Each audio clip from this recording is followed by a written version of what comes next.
Ah, bendiciones a todos, un placer, un gusto estar nuevamente. Gracias al Eterno con buena salud, pues deseosos de seguir leyendo las Escrituras, buscando más de las Escrituras, de entender y aprender. Eso es bueno, porque eso es lo que Él nos mandó, que escudriñáramos las Escrituras, porque en las Escrituras está el testimonio de Él, ellas son las que dan testimonio de nuestro Maestro y ellas son, las Escrituras son las que nos llevan a la vida eterna. Quiero que miremos un pequeño tema concerniente a los escogidos de Dios. ¿Quiénes son los escogidos de Dios? ¿Y a qué Dios reconoce como su pueblo escogido? Y para esto, pues, quiero que miremos este tema interesante, donde pues todo el mundo dice ser escogido de Dios, todo el mundo dice ser pueblo de Dios, pero pongámonos hoy en la balanza de Dios, pongámonos ahí y veamos si damos el peso, si calificamos para ser los elegidos. Por naturaleza sabemos que el pueblo de Israel en toda la escritura, desde Génesis hasta Apocalipsis, lo llama el pueblo escogido de Dios. Ya sabemos eso, pero nos vamos a poner nosotros en la balanza, vamos a poner las escrituras a un lado y nos vamos a parar al otro lado de la balanza a ver si damos el peso. Los escogidos. ¿Quiénes son los escogidos? ¿O a qué la Biblia o a qué las escrituras le llama los escogidos? Es una pregunta. Vamos a escudriñar. Vamos a buscarlo porque la palabra, mire lo que dice aquí, escogido es alguien que ha sido puesto a prueba y ha superado la prueba. O alguien que ha superado a todas o a todos en todas las cosas a aprender. Cuando alguien ha sido puesto a prueba y la prueba la superó, la pasó, esa persona es una persona aprobada. Esa persona es una persona que podamos decir es una persona, wow, inteligente porque pasó la prueba y ahora pues ya está en un grado diferente, ha pasado el grado, como nos decían en la escuela. Pero los que no pasan la prueba o no dan el peso completo o fallaron en el examen que se les hizo, en la prueba, estos son, dice, reprobados, o sea, no pasaron la prueba, no son escogidos, no son aprobados. Pero ahora a través de las escrituras, veamos lo que dicen las escrituras acerca de este tema. Vamos a ver con lujo de detalle, punto por punto, si nosotros calificamos, si nosotros estamos, somos escogidos o no. ¿Qué dicen las escrituras? ¿A qué las escrituras le llaman los escogidos de Dios? Para empezar, quiero poner un pequeño ejemplo concerniente aquí en Jueces, el libro de Jueces, el capítulo 20, verso 15 y verso 16. Vamos a mirar el 15 primeramente. Y si usted nota, voy a usar dos versiones hoy. Voy a usar la Reina Valera y voy a usar la versión hebrea. ¿Por qué razón? Bueno, una razón muy sencilla. La versión Reina Valera es la que lee muchos a nivel mundial. La versión hebrea, no muchos la conocen, la desconocen. Incluso algunos las descartan. Pero el propósito de este tema, si usted va a ver, al principio voy a comenzar a usar las comparaciones solamente para ver que no hay mucha diferencia de una con la otra. Lo que hace la versión hebrea es aclararte más el texto, explicártelo aún mejor el texto, porque está un poco más cerca de lo que realmente fue escrito. Y por eso lo hago, por eso va a ver usted al final que ya no utilizo mucho la versión hebrea, por la razón de que en la Reina Valera está prácticamente todo lo que vamos a mirar hoy, está en la versión Reina Valera. Pero muchos no lo han visto, no sé, no, quizás a veces nosotros leemos muy rápido, pasamos los pasajes muy rápido y no logramos entender. Pero vamos a avanzar porque se me acaba el minuto.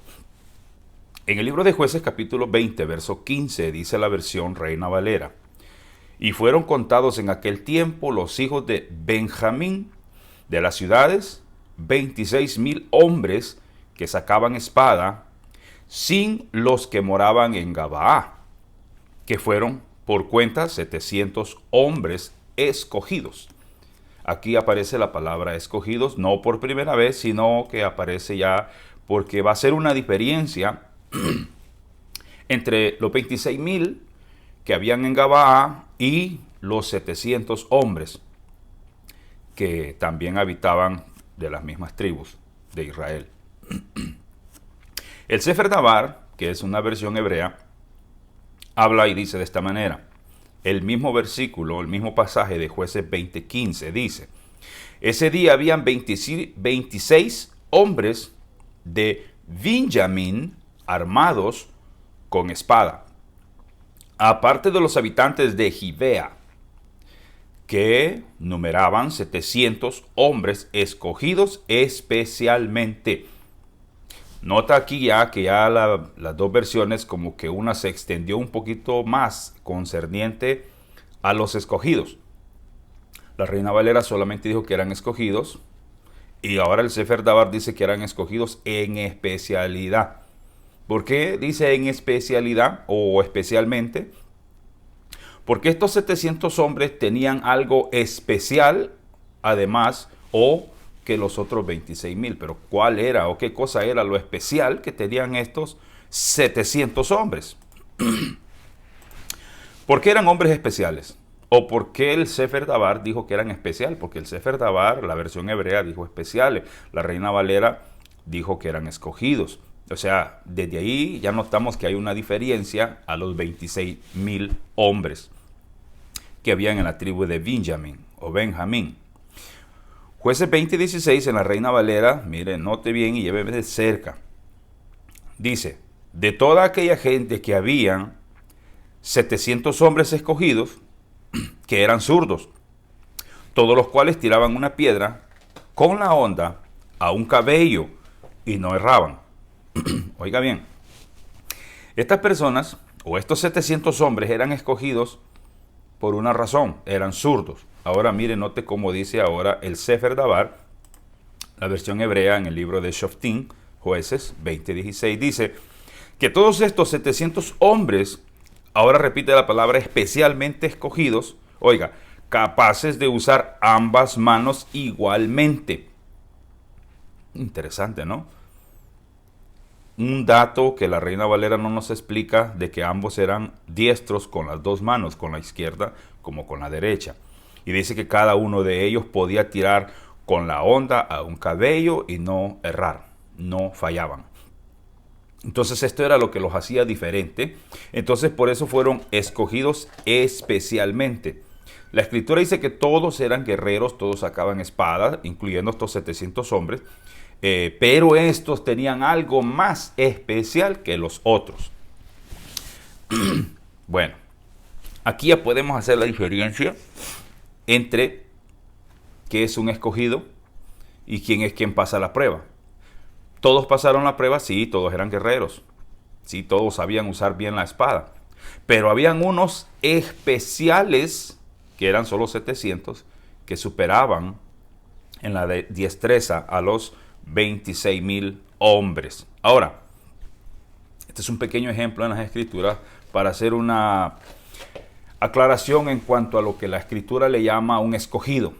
A alguien que se escoge de entre el montón para algo especial. Vamos a ver qué dice el libro de Mateo, capítulo 20, verso 16. Y esto es lo que aparece. Vamos a poner el Nuevo Testamento y el Antiguo Testamento a ver si se, como dicen algunos, se contradice o no compagina. Pero vamos a ver que no es así. Mateo 20, verso 16 dice: así, los primeros serán postreros y los postreros primeros. Porque muchos son llamados, mas pocos escogidos. Aquí anotamos la palabra que aparece también, la palabra escogidos. Como lo pudimos ver en Jueces, los que eran escogidos eran los que eran especialmente diferentes a los demás. O sea, eran más diestros. Eran más, como le dijera, de mayor capacidad. Había más confianza en ellos. había una seguridad en ellos de que dice que con la izquierda o con la derecha no erraban, no fallaban. Vamos a ver, de acuerdo con este pasaje, si lo vemos así, sería que muchos son o muchos serán los llamados, pero pocos pasarán la prueba. No todos califican para ser escogidos. No todos califican. Los 26,000 hombres eran diestros, sí, pero no todos calificaron para ser escogidos, ya sea escogidos o escogidos especialmente. Solamente calificaron 700 hombres, viéndolo de esa manera. Vamos a continuar. Veamos la versión hebrea del Sefer Tabar. Dice, Matityahu, Mateo 20:16, dice lo siguiente: así, los últimos serán los primeros y los primeros últimos. Si usted nota aquí la frase, porque muchos son llamados, mas pocos escogidos, en la versión hebrea no aparece. No aparece.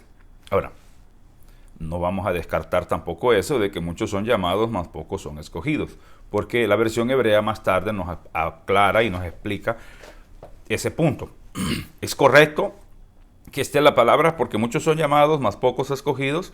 Sí, es correcto. Ahí no hay ninguna contradicción o algo que podemos desechar. No, al contrario, esto nos va a aclarar un poquito más lo que vamos a ver a continuación. Ahora, ¿quiénes son los que pasarán la prueba? Vamos a entrar un poquito más en detalle porque estamos mirándolo a la vista de los hombres, a la vista de Gedeón, que él los calificó a estos hombres, los llevó al río, los llevó a beber agua y había otra prueba ahí que hacer y también no todos pasaron la prueba ahí. Entonces, este es a la vista de los hombres o del ser humano, pero vamos a verlo ahora. ¿Quiénes son los que pasarán la prueba? Pero ahora lo vamos a ver del lado de la parte espiritual, de la parte de Dios, a lo que Dios, porque lo que a nosotros nos interesa es si Dios nos acepta o si Dios nos está mirando a nosotros como escogidos suyos, ¿verdad? Eso es lo que nos interesa a nosotros. Ahora, ¿quiénes son los que pasarán la prueba? Una pregunta. Vamos a ver Éxodo 20:20. Dice Éxodo 20:20 en la versión Reina Valera: y Moisés respondió al pueblo: no temas o no temáis, porque para probaros vino Dios, y para que su temor esté delante de vosotros, para que no pequéis. Dice la versión Reina Valera. Yendo a la versión hebrea ahora, en el libro de Shemot, Éxodo 20:20, versión hebrea dice: y Moshe respondió al pueblo: no tengan temor, porque Elohim solamente ha venido para probarlos y hacer que le teman a él, para que no cometan pecados. Si usted ve en este pasaje, no hay mucha diferencia, todo es igual. Todo podemos ver aquí que al Padre le gusta poner a prueba, probar a su pueblo, probar su gente, si dan la talla, si dan el peso completo. Entonces, el Padre no puede aceptar un pueblo sin antes ponerlo a prueba, ¿verdad? Entonces, sabiendo eso, que somos probados por nuestro Dios, debemos de andar en rectitud. Vean, vamos a ver, porque necesitamos entender un poquito más esto. Debemos entender algo. Cuando el Eterno llama a un pueblo su escogido, es porque lo ha puesto a prueba y ha pasado la prueba sin problema. O sea, está aprobado. Y para estar aprobado, tenemos que tener la aprobación de Dios, no la aprobación de los hombres. No solo porque Julano o el hermano aquel o el otro pastor o el otro apóstol allá me aprobó. Tenemos que ser aprobados por Dios para poder agradar a Dios. Mira lo que dice aquí el apóstol Pablo, así lo llaman, Rab Shaul. Rab Shaul en la carta de Timoteo, en la segunda carta, a Timoteo le escribe esto, en el capítulo 2, del verso 14 al 16. Pero voy a leer solo el 15, porque quiero que veamos algo acá.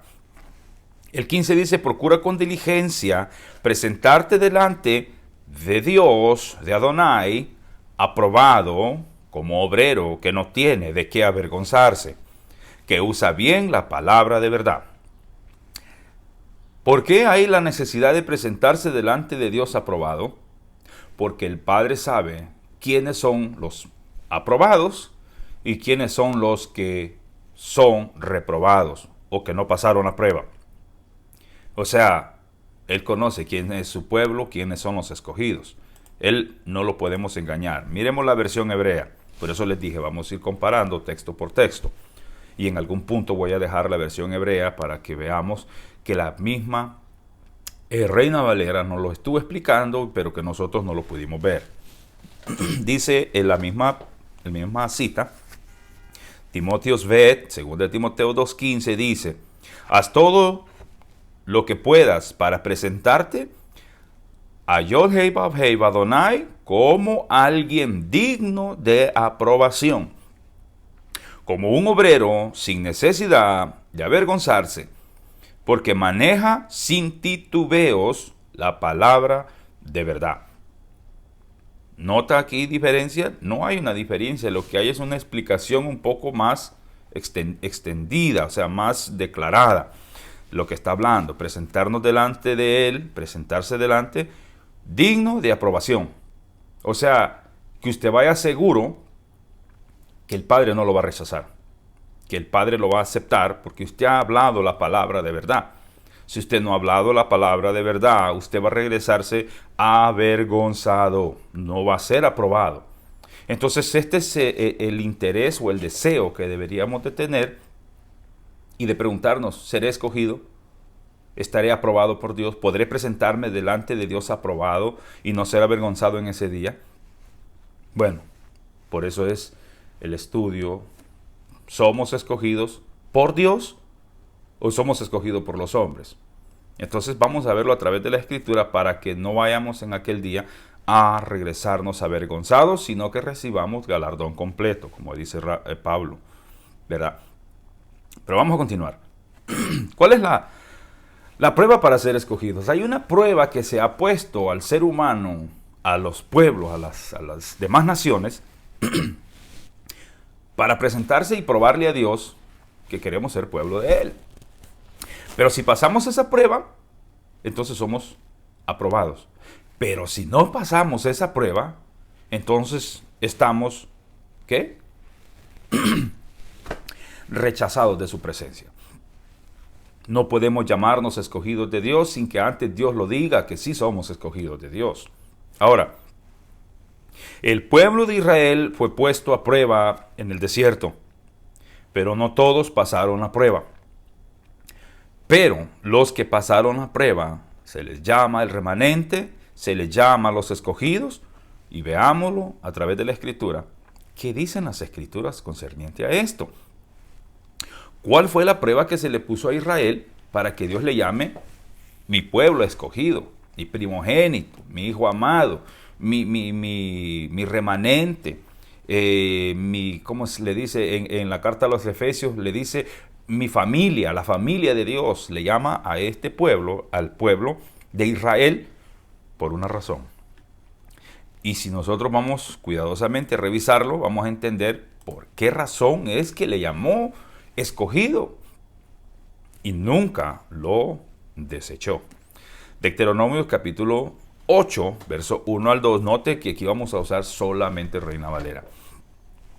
Deuteronomio 8 del 1 al 2 dice: cuidaréis de poner por obra todo mandamiento que yo os ordeno hoy, para que vivas y seas multiplicado y entres a poseer y poseáis, dice, la tierra que Dios prometió con juramento a vuestros padres. En su reina va a aparecer otro nombre, pero yo aquí le puse el nombre correcto. Yod Hei Vav Hei, que Dios o tu Elohim prometió con juramento a vuestros padres. Hay una condición arriba: poner por obra todo mandamiento que yo te mande. O sea, todo lo que yo te diga que tú hagas, lo vas a hacer para que seas, ¿qué? Bendecido, para que vivas, para que seas multiplicado y para que puedas entrar en la tierra prometida. ¿Que quién? Adonai, que Dios prometió con juramento a vuestros padres, Abraham, Isaac y Jacob. Y dice el versículo 2, aquí está lo interesante. Y esto yo estoy hablando de una versión que el mundo entero lee. Y dice, y te acordarás de todo el camino por donde te ha traído tu Dios estos 40 años en el desierto, para afligirte, para probarte, para saber lo que había en tu corazón, si habías de guardar o no sus mandamientos. Nota que aquí hay una prueba que el Padre hace al pueblo de Israel a través del desierto. Lo pasó a través del desierto, cruzaron el desierto y en ese desierto los afligió, los puso a prueba para saber qué había en el corazón de ellos, si habían de guardar o no sus mandamientos. Sabemos que no todo Israel pasó esta prueba. La Escritura nos habla, tanto en el Antiguo Testamento como en el Nuevo Testamento, que muchos quedaron postrados en el desierto porque no pasaron esta prueba. Fallaron a esta prueba, pero hubieron muchos que sí pasaron la prueba y esos fueron los escogidos de Dios y esos fueron los que tuvieron los galardones, esos fueron los que recibieron la recompensa, las tierras prometidas. Entonces, estos sí tuvieron derecho de entrar por las puertas de la ciudad porque guardaron los mandamientos, pasaron la prueba. Ahora, ¿cuál es la prueba, decíamos? ¿A qué se refirió con la prueba? ¿Cuál es la prueba que Adonai pide para poder llamarle escogido o para poderle llamarle mi pueblo? De acuerdo con este pasaje de las Escrituras, los escogidos son los que han guardado sus mandamientos. La prueba es esta. Si mediante van cruzando el desierto guardan los mandamientos, entonces han pasado la prueba y pueden entrar en la tierra que prometí a sus padres, ¿verdad? Seguimos leyendo y dice, entonces veámoslo en el Nuevo Testamento, conociendo entonces quiénes son los escogidos. Porque a través de Deuteronomio 8 ya podemos ver cuál es la prueba que el Padre pide para poderle llamar el pueblo escogido. Entonces, si es así, que guardar los mandamientos, guardar lo que el Padre nos enseñó que guardásemos, o que le enseñó a Israel que guardase, y nosotros estamos en lo mismo, entonces vendemos a ser escogidos. Pero, ¿qué dice la Escritura en el Nuevo Testamento? Porque hay otras enseñanzas que aparecen por ahí, todo lo contrario. Vamos a mirar Mateo 22:14. Mirábamos anteriormente Mateo 20:16, hoy vamos a ver Mateo 20:14. En Mateo 20:14 nos aparece que dice que muchos, porque muchos son llamados y pocos escogidos. Vuelve a repetir la frase en Mateo 22:14, la que había repetido o que había pronunciado antes en Mateo 20:16. Aquí en la versión hebrea dice lo siguiente, Matillahu, Mateo 22:14 dice, pues muchos son los invitados, pero pocos los escogidos. ¿Se acuerda? En 20:16, Mateo 20:16, la versión hebrea no decía esta frase, muchos son los invitados y pocos los escogidos. Pero ahora en Mateo 22:14 sí lo está diciendo. Entonces por eso es que no se puede quitar ni poner el otro, porque están correctos ambos. Porque si está escrito, lo hablamos, si no está en las Escrituras, no lo podemos hablar. Entonces, esta frase de que muchos son los invitados y pocos son los escogidos quiere decir que la invitación va a llegar a muchos, pero no todos van a aceptar la invitación. Serán pocos los que aceptarán la invitación, serán pocos los que van a ser escogidos. Porque en aquel día que Él venga, van a también a ser escogidos, seleccionados de entre todos los pueblos. O sea que muchos son llamados, pero pocos pasarán la prueba. Porque no todos quieren guardar los mandamientos del Eterno. La mayoría quieren hacer su voluntad o la voluntad de ellos y no la voluntad de Dios, del Eterno. La mayoría quiere guardar sus propios mandamientos y no los mandamientos que el Eterno estableció. Pero, ¿a qué se debe todo esto? Vamos a preguntarle al apóstol Pablo, a Rab Shaul, que es al que el que tienen ahorita en función y que todos creen en él y que todos pues se basan en la doctrina de él y muy pocos se basan en lo que el mismo Mesías enseñó. Pero vamos a aclarar algo y vamos a usar un solo capítulo para aclararlo, hay tantos más, pero vamos a mirar uno, el cual es uno de los más fuertes que existe en el Nuevo Testamento. Romanos, y note que yo estoy usando Reina Valera, Romanos 8, del 1 en adelante. Usted puede leer el capítulo completo, va a ser fascinante e interesante. Pero voy a sacar yo los más resaltantes, debido al tiempo. Y aquí en Romanos capítulo 8, verso 1 dice lo siguiente: ahora pues, ninguna condenación hay para los que están en el Mesías, en Yeshua, los que no andan conforme a la carne, sino conforme al Espíritu. Para estos no hay ninguna condenación. Aquí habla de dos términos o de dos posiciones. Unos están en la carne y otros están en el Espíritu. La condenación es para los que no andan en la carne, o sea que si andan en la carne, están en condenación. Si están en el Espíritu, entonces están en el Mesías, o sea, tienen vida. Pero vamos a ver porque el apóstol lo aclara mejor que yo. Verso 2 dice: porque la ley del Espíritu de vida en el Mesías Yeshua me ha librado de la ley del pecado y de la ley de la muerte. Quiero hacer aquí un pequeño énfasis. En este pasaje, versículo 2, capítulo 8 de Romanos, me habla ahora de tres leyes. Tres leyes. Una, la ley del Espíritu. Dos, la ley del pecado. Tres, la ley de la muerte. Aquí ya tenemos tres leyes. Entonces, una de estas tres leyes yo tengo que guardar para ser librado de condenación. Porque adelante nos decía en el versículo 1 que hay una condenación para los que no están. Pero los que están en el Mesías no hay ninguna condenación. Entonces, para ser librado de esa condenación, yo tengo que estar en una de esas tres leyes. Dice, porque la ley del Espíritu de vida en el Mesías me ha librado de la ley del pecado y de la muerte. O sea que prácticamente Pablo enseña que hay que estar en la ley del Espíritu para poder ser librado de las otras dos leyes. ¿De cuáles leyes? La del pecado y la de la muerte, que esas dos me llevan a condenación. O sea que si yo estoy en la carne, estoy rechazando la ley del Espíritu y estoy guardando la ley del pecado y la ley de la muerte. Entonces voy directo a condenación. Pero el versículo 1 nos decía que no andan conforme a la carne, o sea, andan conforme a la ley del Espíritu, andan bajo una ley. Ok, con esto, ¿qué quiero decir? Romanos 6:14, no lo puse aquí en pantalla, pero es el que más debate ha tenido concerniente a si se debe de guardar la ley o no. Porque en Romanos 6:14 dice lo siguiente: que ya no estamos bajo la ley, sino bajo la gracia. Entonces ahí yo pregunto, ¿de qué ley está hablando ahí Romanos 6:14? ¿A cuál de estas tres leyes se está refiriendo Romanos 6:14? Se lo voy a dejar a su criterio.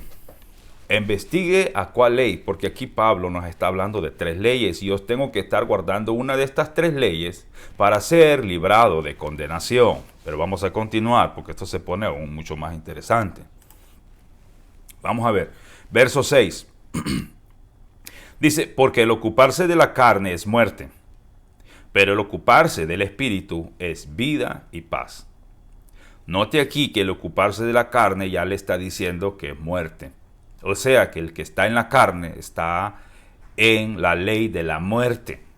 O sea, en la ley del pecado y la ley de la muerte. Pero el ocuparse del Espíritu, usted está en vida nueva, en vida eterna, en shalom, en paz, en todo lo que el Padre quiere que usted tenga. Pero si usted está en la ley del Espíritu, bueno, vamos a continuar. Dice el verso 7. Por cuanto los designios de la carne son enemistad contra Adonai, contra Dios. ¿Por qué? Porque no se sujetan a la ley de Dios, ni tampoco pueden. Aquí hay algo muy interesante. Desde el momento que me dice que los que están en la carne están en enemistad con Dios, ¿por qué? porque estos no se sujetan a la ley de Dios y no pueden sujetarse a la ley de Dios por una razón. ¿Cuál es la razón? Están en la carne. O sea, están en sus propios deseos. Entonces estos que no se pueden sujetar a la ley de Dios, ni pueden agradar a Dios, porque están en la carne, entonces estos van a, como dijo el versículo 1, a condenación. No lo dije yo, lo dijo el mismo apóstol Pablo, que no hay condenación para los que están en el Espíritu, en la ley del Espíritu, que es la ley de Dios. No hay condenación, pero los que no andan en la ley, quiero aclarar, los que no andan en la ley de Dios van a condenación. Pero los que están en la ley de Dios han pasado de muerte a vida, de acuerdo con este pasaje. Porque el estar en la carne, dice, es enemistad directamente con Dios.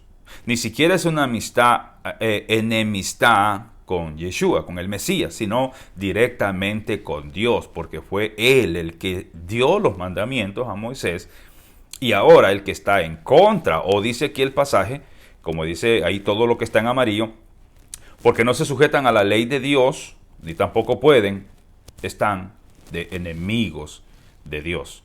Entonces no puede ser un escogido de Dios porque estás en enemistad con Dios, porque no te puedes sujetar a la ley de Dios, ni puedes tampoco agradarlo, porque estás en la carne. Hay que salir de ese círculo de estar en la carne, de estar bajo la ley del pecado y de estar bajo la ley de la muerte, y poder estar bajo la ley del Espíritu y poder agradar a Dios. Vamos a continuar. Verso 8 dice, y los que viven según la carne no pueden, vuelve a repetirlo, no pueden agradar a Dios. Los que están según la carne no pueden agradar a Dios. ¿Por qué no pueden agradar a Dios? Porque no se sujetan a la ley de Dios ni tampoco pueden. Por eso no pueden agradar a Dios. Por eso no pueden ser escogidos de Dios. Porque no se pueden sujetar a la ley de Dios. Y dice el 14.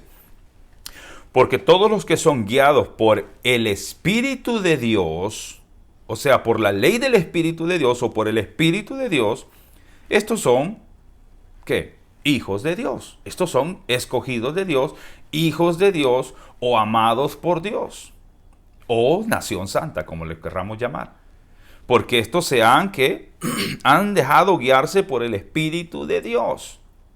Por una ley. ¿Cuál ley? La ley del Espíritu. El Espíritu de Dios es el que los ha guiado a esto. Y el Espíritu de Dios no puede ir en contra de Dios. Tiene que estar haciendo la voluntad de Dios para que usted pueda agradar a Dios. Porque el Espíritu de Dios nos guiará a toda verdad y a toda justicia. No nos llevará en contra de Dios, sino que al contrario nos estará llevando más cerca de Dios, más cerca a la presencia de Dios. Pero sigamos, que esto se pone aún más interesante. Leíamos en el verso 8 que dice que los que viven según la carne, pues lamentablemente no pueden agradar a Dios. Porque todos los que son guiados por el Espíritu de Dios o de Adonai, estos son hijos de Dios, ¿verdad? El verso 31 dice, ¿qué? Pues, diremos esto, si Dios es por nosotros, ¿quién contra nosotros? Si Hashem está con nosotros, si el Eterno está con nosotros, ¿quién podría estar en contra de nosotros? Primero, nosotros no escribimos la ley. Segundo, nosotros no nos inventamos la ley de Dios. Tercero, nosotros no pusimos los reglamentos. Fue el Padre, fue el Eterno quien estableció sus mandamientos. Se los entrega a Moshe, Moshe se los entrega al pueblo de Israel, que mediante el pueblo de Israel venían también extranjeros o gentiles entre ellos, o otros pueblos entre ellos. Ahí venían entre todos ellos, y por eso les repite en el libro de Shemot, de Éxodo, que este mandamiento será tanto para ustedes presentes como para los que no están. Tanto para el extranjero como para el natural será el mismo mandamiento, ¿verdad? Pero vamos a profundizar más, porque esto se pone más interesante, mucho mejor. En el Nuevo Testamento está mucho mejor explicado. Lo que pasa de que a veces leemos muy rápido. Verso 33 dice lo siguiente. ¿Quién acusará a los escogidos de Dios? aquí aparece la palabra escogidos. Ahora ya usted está entendiendo quién es el escogido de Dios. Si yo le pregunto, ¿el escogido de Dios es el que anda en la carne? Usted va a decir rápidamente, no. Entonces, si el que anda en la carne no es escogido, entonces tiene que ser el otro, el que anda en el Espíritu. ¿Y quién es el que anda en el Espíritu? El que se sujeta a la ley de Dios, porque el que anda en la carne no puede sujetarse a la ley de Dios, ¿verdad?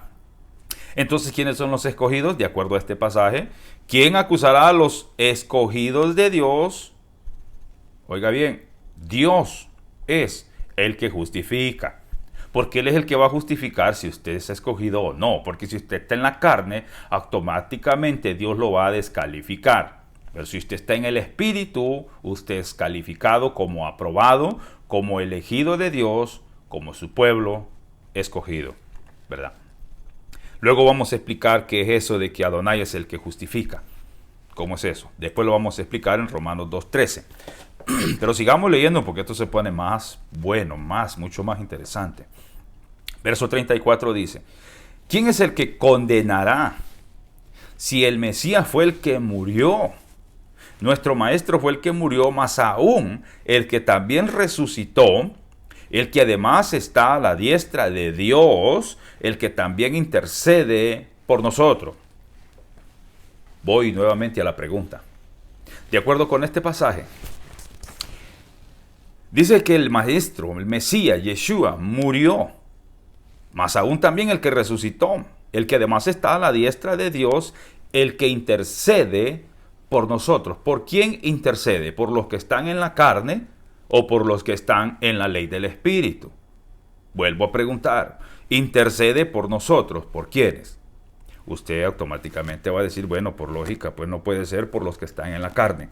Tiene que ser por los que están en la ley del Espíritu, porque estos son los que están agradando a Dios. Porque el que está en la carne no puede guardar la ley de Dios. No puede sujetarse a la ley de Dios. Pero el que está en el Espíritu, este sí se puede sujetar a la ley de Dios. Entonces, el Maestro, Yeshua, el Mesías, solamente intercede por los que están en el Espíritu, en la ley del Espíritu, ¿verdad? Que se pueden sujetar a la ley de Dios. Por ellos intercede, no puede interceder por los que andan en la carne. Vamos a continuar. Mire que se pone más interesante. Vamos a mirar ahora cómo es que Dios justifica a una persona. ¿Cómo es que Dios puede decir este es justo, este no es justo, este pasó la prueba, este no pasó la prueba? Vamos a ver, vamos a ponernos en la balanza. Hoy mismo nos ponemos en la balanza. ¿Y qué dice Romanos 2:13 al 15? Mire lo que dice Romanos 2:13 al 15, refiriéndose a la justificación. ¿Quién es el que nos justifica? Es Dios. ¿Cómo? Porque no son todos los oidores de la ley los justos ante Dios, sino los hacedores de la ley serán justificados. Qué interesante. ¿A qué ley cree usted que se está refiriendo aquí? Porque aquí la Reina Valera no nos especificó a cuál ley se estaba refiriendo.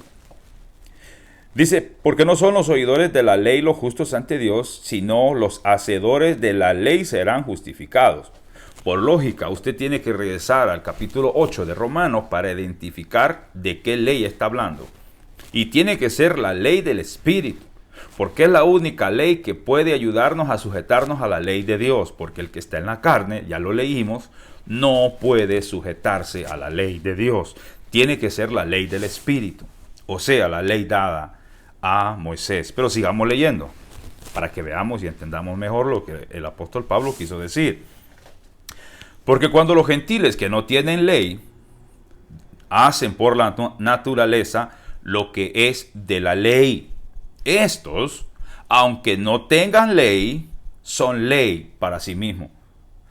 ¿Cómo habla acerca de la ley, pero no especifica de cuál ley está hablando? Pero vamos a mirarlo, vamos a continuar porque el apóstol Pablo nos tiene que aclarar de qué ley está hablando aquí.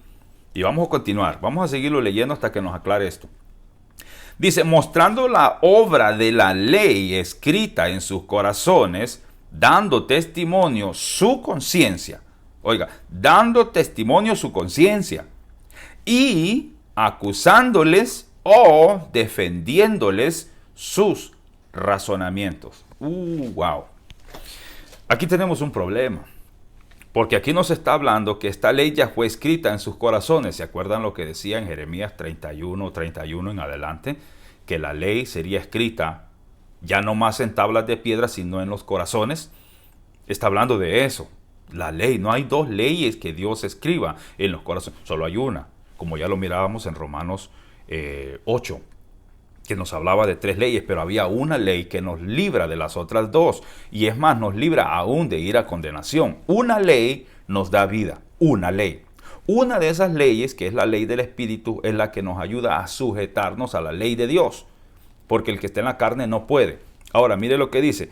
Los gentiles que no tienen la ley, se sujetan a la ley sin que ellos se den cuenta. ¿En qué forma se sujetan a la ley sin ellos darse cuenta? Para los gentiles es malo robar, eso es malo, porque Dios se enoja que uno robe. Si uno mata a otro por matar, o como quiera que sea, hay una dentro que nos grita, una voz adentro que nos grita que hicimos mal. Si hicimos mal al prójimo, si hicimos esto y si hicimos lo otro, hay una voz dentro de nosotros que nos grita que hicimos mal. Eso se llama la ley de Dios en nuestros corazones, que sin que nosotros entendiésemos la ley o hubiésemos entendido la ley, ya esa ley nos estaba, ¿qué cosa? Justificando o acusando, como dice aquí. Acusándonos o defendiéndonos. Cuando hacíamos algo bueno, nuestra voz dentro nos decía, nos calificaba como buenos.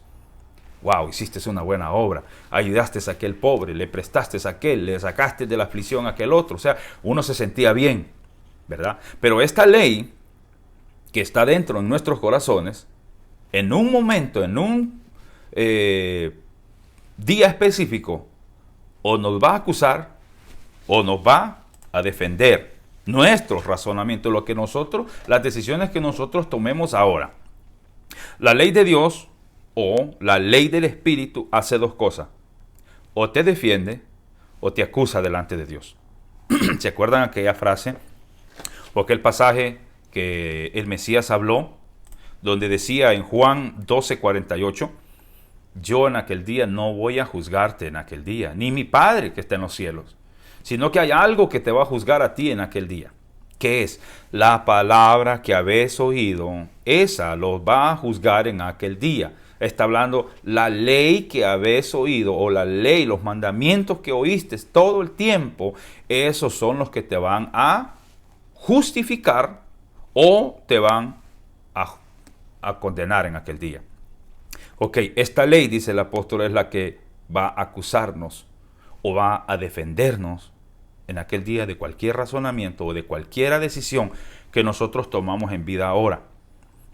Pero vamos a ver en conclusión qué es lo que quiso decir, qué es lo que quiero decir con todo esto. Número 1, que los escogidos son los que han pasado la prueba. ¿Verdad? ¿Cuál es la prueba? Los escogidos han pasado la prueba, que estos escogidos son los que han guardado los mandamientos de Dios. Esos son los escogidos, los que guardan los mandamientos de Dios. Punto número 3. Los escogidos son los que andan en el Espíritu de Dios, no andan en la carne, ¿verdad? Los escogidos no andan en la carne, sino al contrario, ellos se deleitan ¿en qué? En la ley de Dios. Como decía el salmista, que la ley de Dios era su delicia, ¿verdad? Bienaventurado el varón que no anduvo en consejos de malo, ni en sillas de escarnecedores se ha sentado, sino que en la ley de Dios medita. ¿Cuánto? ¿Solo en la mañana? ¿Solo en la noche? No, día y noche, 24 horas al día, medita en la ley de Dios. Ese es el bienaventurado. Pero ahora nos citamos citas de aquí, de allá, Josué 1:9, aquí el otro y por allá. Pero no queremos hacer lo que realmente hizo Josué. No queremos hacer lo que realmente hizo el rey David. No queremos hacer lo que realmente hicieron todos estos hombres que fueron aprobados por Dios, que fueron escogidos por Dios. A Josué le dijo, nunca te apartes de este libro de la ley. Nunca es nunca. O sea, durante tus días de vida que tengas sobre la tierra, no te apartes de este libro de la ley. ¿Para qué? Para que seas bendecido, prosperado en todo lo que tú hagas. Bueno, vamos a continuar. Los escogidos. Los que andan en la carne son los que no guardan los mandamientos de Dios, o sea, la ley de Dios. Mira, el que anda en la carne, hasta muchos andan enseñando que no debe de guardarse la ley de Dios, porque eso es para los judíos. La ley de Dios, eso no es para nosotros somos gentiles, los judíos son los que tienen que guardar eso es para Israel. Bueno, y en realidad sí, la ley es para Israel. ¿Para quién es la salvación? Para Israel. ¿Para quién es la tierra prometida? Para Israel. ¿A quién vino el Mesías? A Israel. ¿A dónde regresa el Mesías? A Israel. ¿Dónde viene la Jerusalén? La nueva Jerusalén, la celestial que viene a Jerusalén. Todo viene para ahí. Entonces, si tú, como dice Efesios 2:11, no tienes la ciudadanía de Israel, te vas a perder todos estos eventos. Vas a estar fuera, vas a estar excluido, porque dice Efesios 2:11 que nosotros tenemos una ciudadanía. Y ahora, por medio del Mesías y el sacrificio y el derramamiento de su sangre, nosotros hemos venido a ser un pueblo cercano, que antes estábamos lejos, alejados de los pactos, de todo. O sea, no había pacto para nosotros, no hay un pacto para los cristianos, no hay un pacto para la iglesia. El único pacto que hay es con el pueblo de Israel. Si tú estás injertado en el olivo original, si has sido arrancado del olivo silvestre y puesto en el olivo original, debes estar alimentándote del mismo alimento que se alimenta el olivo original, que es Israel. Israel sigue guardando los mandamientos. Y si tú estás injertado en Israel o tienes la ciudadanía de Israel espiritual por medio del Mesías, debes estar haciendo lo mismo que hace Israel, guardar los mandamientos. No hay otra orden a cumplir, no hay otra regla o norma para poder alcanzar ser un escogido. Vamos a continuar. La prueba para ser pueblo de Dios o pueblo de Adonai o pueblo escogido por Dios es la siguiente. Es obedecer su voluntad, obedecer su palabra, es guardar sus mandamientos. ¿Dónde dijo todo esto? De ahí que había que hacer esto. Juan 14:21. Juan 14, mira, el versículo 15 dice: si me amáis, guardad mis mandamientos. Esto no es versión hebrea. Esta es la versión popular que todo mundo lee. La Reina Valera de 1960. Usted lo va a encontrar en todas sus páginas. Todo esto. Si me amáis, guardad mis mandamientos. Continúa diciendo el 21. El que tiene mis mandamientos y los guarda, ese es el que me ama. Y el que me ama será amado por mi Padre, y yo le amaré y me manifestaré a él. ¿Ok? Judas hizo una pregunta, no Judas Iscariote, sino el otro Judas hace una pregunta y el Mesías le responde concerniente a esa pregunta y le dice: el que me ama mi palabra guardará, y mi Padre le amará, y vendremos a él y haremos morada con él. Y sigue diciendo, porque no me gusta leer un versículo, me gusta leer para aclarar. El que no me ama no guarda mis palabras, y la palabra que habéis oído no es mía, sino del Padre que me envió. Si revisamos todas las palabras del Mesías, él nunca enseñó que no guardemos o que no se guarde la ley. Él nunca enseñó que por gracia somos salvos y ya no por la ley. Él nunca dijo de que la ley quedaba ya abolida o desechada. Él nunca dijo que había que infringir la ley. Él nunca dijo que iba a traernos una ley diferente. Al contrario, él siempre decía que la ley no iba a pasar, que iba a pasar el cielo y la tierra, pero la ley no iba a pasar. Tenía que cumplirse todo primero para que entonces se pudiese decir que íbamos a establecernos ya de nuevo en un nuevo mundo, con nuevas reglas. Ok, de acuerdo con el Evangelio de Juan y la carta que Juan escribe o escribió, nos habla claramente que hay que guardar sus mandamientos. O sea que hay que guardar la ley de Dios. Juan es muy específico, de la misma manera que le acabamos de leer en Romanos 8, de acuerdo con Pablo, que dice que los que están en la carne no pueden sujetarse a la ley de Dios. Lo mismo hace Juan en sus evangelios, incluyendo las cartas. Es lo mismo que ahora nos está diciendo el Maestro. El Maestro nos dice: guarden mis mandamientos, y no está excluyendo alguno aquí, sino que los generalizó todos. Guarden mis mandamientos en su totalidad todos. tenemos tres testigos. Tenemos al Mesías, que dice guarden sus mandamientos. Tenemos al apóstol Pablo, que dice que el que anda en la carne no puede sujetarse a la ley de Dios, porque anda en la carne y no puede agradar a Dios. Ahí tenemos a Pablo. Ahora veamos Juan. ¿Qué Juan nos dice concerniente a este tema? Juan nos especifica que el estar en pecado es un problema serio. El estar en pecado prácticamente es estar en desacuerdo con Dios. Al Padre no le gusta la gente que anda en pecado. Pero ¿qué cosa es cometer pecado? De acuerdo con Juan, dice que el que está en pecado es el que no guarda la ley. El que no guarda los mandamientos está cometiendo pecado. El que rechaza la ley está cometiendo pecado. El que solamente escoge algunos mandamientos y otros no, está en pecado. Porque si tú quebrantas un mandamiento, los has quebrado todos, ¿verdad? Estás en pecado. Y vas a dar cuenta en aquel día. Primera de Juan 3, del versículo 3 en adelante dice: y todo aquel que tiene esta esperanza en el Mesías o en él, se purifica a sí mismo. Así como él es puro, así como el Mesías es puro, debe de estar esa persona. ¿Ok? Si esa persona no está purificada como estaba el Maestro, entonces no hay esperanza en él. No hay esperanza en esa persona. No tiene ninguna esperanza. Va a condenación. Si usted nota que el Maestro, el Mesías, el apóstol Pablo y ahora Juan, los tres están de acuerdo con lo que hemos leído. No hay ni uno que se esté contradiciendo de acuerdo el Nuevo Testamento. Continuemos. Todo aquel que comete pecado infringe también la ley o la Torá, pues el pecado es infracción de la ley. Cometer pecado es infracción de la ley. ¿Qué es infringirse? Es pisotear la ley. El que peca, peca porque pisotea la ley.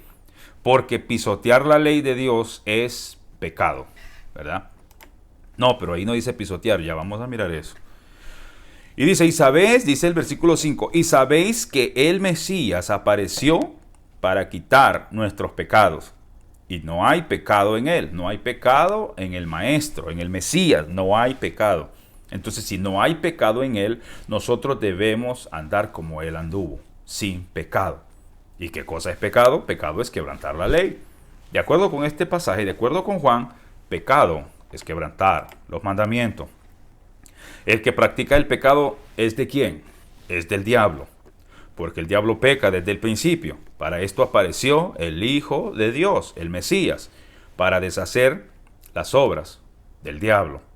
Entonces, si no guardas los mandamientos, si no puedes sujetarte a los mandamientos porque estás en la carne, estás en pecado, entonces eres, como dice aquí, del maligno.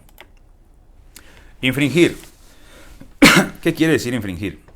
La palabra infringir viene del latín, que es infringere, ¿verdad? Eso está en el diccionario. Esto no es que yo me lo aprendí o yo lo sé, no, yo lo leí en el diccionario y pues yo me quise dar la tarea de descifrar un poco la palabra infringir. Y la palabra infringir, su traducción sería quebrantar una ley, quebrantar una norma, quebrantar un pacto o hacer algo en contra de ellos, de esas personas que establecieron la ley, la norma o el pacto o el contrato. Tú estás en contra, tú estás infringiendo, estás quebrantando eso. ¿Qué más quiere decir infringir? Infringir quiere decir quebrantar, vulnerar, violar, transgredir, incumplir y pisotear. Por eso te decía, el que peca, peca porque está pisoteando la ley. Porque infringir la ley es pecado. Pisotear la ley es pecado. O sea que el que no quiere guardar la ley de Dios está pisoteando ¿qué cosa? La voluntad de Dios. ¿Cuál es la voluntad de Dios? Guardar los mandamientos. ¿Me amas? Guarda los mandamientos, dijo. Esa es la voluntad del Maestro. Y cuando usted dice que no hay que guardar los mandamientos, usted está pisoteando la voluntad de Él. Vamos a continuar. Para terminar, quiero leer Primera de Juan 5, donde está, como dicen, más claro que el agua no se puede. En Primera de Juan, capítulo 5, verso 2 en adelante, te puede leer el capítulo, es muy bonito. Dice, en esto conocemos que amamos a los hijos de Dios. Aquí habla de los hijos de Dios. En Romanos 8 ya sabemos quiénes son los hijos de Dios. ¿Quiénes son los hijos de Dios? Los que se sujetan a la ley de Dios, los que no andan en la carne, estos son los hijos de Dios. Y nosotros, dice, conocemos que amamos a los hijos de Dios en una cosa. Dice, y guardamos sus mandamientos. Oiga bien, en esto conocemos que amamos a los hijos de Dios, cuando amamos a Dios y guardamos sus mandamientos. Como decía ya el maestro, si me aman, ¿qué cosa? Guarden los mandamientos. Y como dice aquí, Juan continúa diciendo, en esto conocemos que amamos a los hijos de Dios, cuando amamos a Dios. Cuando amamos a Dios, amamos a los hijos de Dios y guardamos la ley, guardamos sus mandamientos. Pues este es el amor a Dios. ¿Cómo tú le demuestras que amas a Dios? Que guardemos, dice, sus mandamientos, que guarden sus mandamientos. ¿Cómo tú puedes demostrarle a Dios que eres escogido y no quieres guardar los mandamientos? ¿Cómo queremos demostrarle a Dios que somos pueblo de Dios y desechamos sus mandamientos? Aquí no dice 9 mandamientos o 8 mandamientos. Habla en general. Guardemos sus mandamientos. Dice, pues este es el amor a Dios, que guardemos sus mandamientos. Y sus mandamientos no son, ¿qué cosa? Gravosos. No son difíciles, no son complicados. Porque para mí no se me hace complicado dejar de matar a alguien. Nunca lo he practicado, nunca lo he hecho. No tengo necesidad de hacerlo.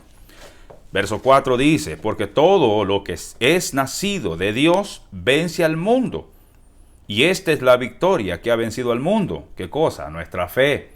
¿Cómo tú vas a demostrar que has vencido al mundo si no guardas los mandamientos? Estás en derrota. Estás siendo derrotado porque tu fe no es fe. No es fe para Dios, es fe para ti mismo, pero no para Dios. Dios no cuenta tu fe como la fe de Dios, sino la fe de cada quien. El que rechaza los mandamientos y no guarda los mandamientos, tiene fe para sí mismo, pero no fe para con Dios. O sea que la muestra que amamos a Dios, a Elohim, y que hemos vencido al mundo, es que guardamos sus mandamientos. Esta dice, es nuestra fe. Este es nuestro creer, esta es nuestra confianza. Cuando tú le crees a Dios, cuando tú tienes confianza en Dios, cuando tú tienes fe en Dios, haces, como decía Éxodo 20, todo lo que Él te manda. Todo lo que Él te dijo. Todo lo que Dios dejó escrito, tú lo haces. Porque tú tienes fe en Dios. ¿Y cómo le demuestras a Dios que tú tienes fe? ¿Cómo le demuestras a Dios que tú lo amas? ¿Cómo le demuestras a Dios que tú quieres ser escogido o pueblo de Dios? Guarda los mandamientos. Ha sido un pequeño pensamiento. Siempre la intención ha sido que cada quien estudiemos, escudriñemos, busquemos, profundicemos en un tema. Si hay algo que no entendemos, no nos demos por vencida. Busquemos, preguntemos, vayamos en oración, pidámosle al Padre la revelación si es que no la tenemos. La Escritura no necesita una interpretación. Lo que necesita la Escritura es que tú la abras y tú la leas. Si tú lees el Nuevo Testamento sin leer el Antiguo Testamento, no vas a entender absolutamente nada. Por eso es necesario estudiar día con día las Escrituras, porque ahí está la vida eterna, ¿verdad? Ha sido un placer, un gusto, espero te haya servido de algo. En otros temas vamos a estudiar otros temas más interesantes. Este es muy interesante, pero hay otros muchos más interesantes. Por ejemplo, ¿cuál es la marca del anticristo? Bueno, todo el mundo dice que 666. Excelente. Está bien, te lo acepto. Pero ¿cuál es la marca de Dios? Esa no sabemos, ¿verdad? ¿Por qué? Porque no está en la Escritura. Pero yo te lo puedo probar que sí está en la Escritura cuál es el sello de Dios, cuál es la marca de Dios, cuál es la marca que tú tienes que llevar en tu frente y en tu mano derecha. Eso está está en el Antiguo Testamento, no en el Nuevo. En el Nuevo Testamento lo que vas a encontrar, que dice que desde que creíste fuiste sellado con el Espíritu de Dios. Pero el problema es que si desconoces cuál es el sello de Dios, puedes haber sido sellado con algo que no es el sello de Dios. Y tú me vas a decir, no, pero es que el Espíritu no se va a equivocar. El problema es que tú no sabes cuál es el Espíritu de Dios, porque muchos espíritus engañosos han salido ya por el mundo y te pueden engañar, y tú puedes pensar que es el Espíritu de Dios, pero ¿en qué vas a conocer que ese es el Espíritu de Dios? En que te puso el sello correcto. Entonces tú tienes que conocer el sello de Dios para que tú puedas saber que el Espíritu que te selló es el Espíritu de Dios y no el espíritu de error. ¿Cómo conocer? Es algo que la gente no se interesa en conocer cuál es el sello de Dios. Pero sí se interesaron en conocer cuál es el sello del anticristo, ¿verdad? Hasta hay muchos temas, hay mucho mensaje concerniente a eso. Pero tú pregúntales cuál es el sello de Dios y es posible no te den respuesta. Búscalo en las Escrituras que lo vas a encontrar. Y si tú te vas al Antiguo Testamento, vas a encontrar grandes cajones, grandes paquetes de tesoro, de piedras preciosas que vas a encontrar. Ha sido un gusto, un placer. Voy a dejarlo hasta aquí. El tiempo se me terminó. Shalom, bendiciones a todos. Que el Eterno te bendiga, que el Eterno te guarde, que el Eterno haga resplandecer su rostro sobre ti y ponga en ti paz. Shalom, bendiciones a todos.